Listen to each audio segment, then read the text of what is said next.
We are getting close. In just a few weeks, JCPS decides where $132 million in cuts will land. And still, there are many questions about how we got here. Tonight, WDRB's Addie Shaney pressed Superintendent Dr. Yearwood on why some of the numbers aren't adding up. Addie?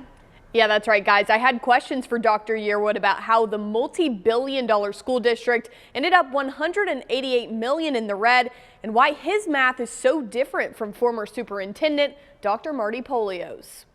In an outgoing interview with WDRB, Dr. Polio said that $40 million in cuts were going to be needed and it would be a soft landing.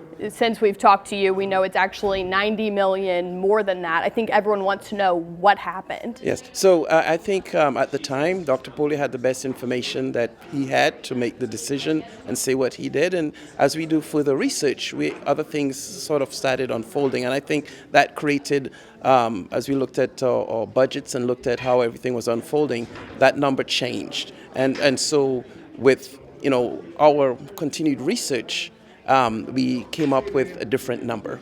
But that number changed by $90 million. It's not a few million off. Can you give taxpayers any better idea of where this difference came from? Oh yes, in my presentations, we talked about the things that money was spent on. We did one-on-ones. We used our ESSA funds to bring in programs. We spent money on curriculum. We spent money on safety, things that made things more safe. So yes, we spent with students as at the heart of what our expenditures were.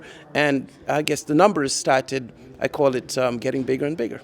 And you've also said that to blame for that was over-reliance on COVID funds. But when we looked back at the numbers, the district spent more than it's brought in for the last 10 years, besides 1 year where COVID funds actually temporarily balanced the books.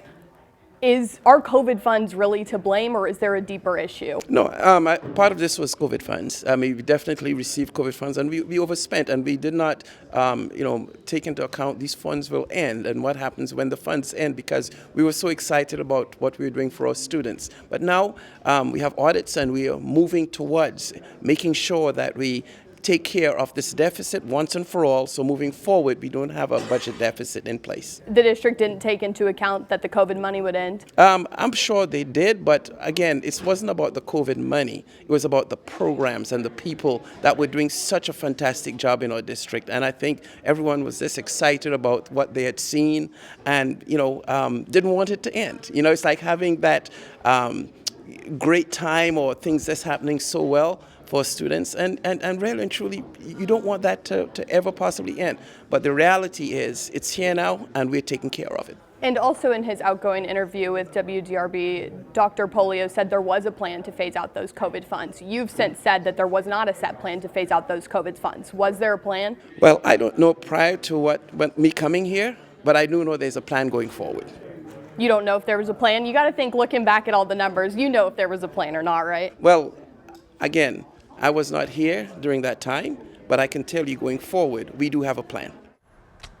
Okay, so what's the plan? What's next, Addie? When will we actually learn where these cuts are coming from? So at the January 20th board meeting, that's the deadline for them to present the draft budget to the board. So we'll have a lot better idea of what those cuts are actually going to look like then, just a few weeks away. So we've heard two different numbers widely reported together, a $188 million hole and $132 million in cuts. Can you help us understand these two different numbers and why not? Which one is the one we need to know about that's most important? So 188 is what the deficit sits at. 132 is their target for what they're going to cut. We don't know what's going to happen with the rest of that money between now and then, but we know that they have to cut $132 million by next year in order to make payroll. And the district pressing pause on this plan to consolidate or close schools, does that mean that option's off the table, or it's just on pause for now and it could actually happen come January? It is on pause. We could see that in the board meeting in January. I asked Dr. Yearwood about that. He wouldn't give me a solid answer on that tonight, but not off the table.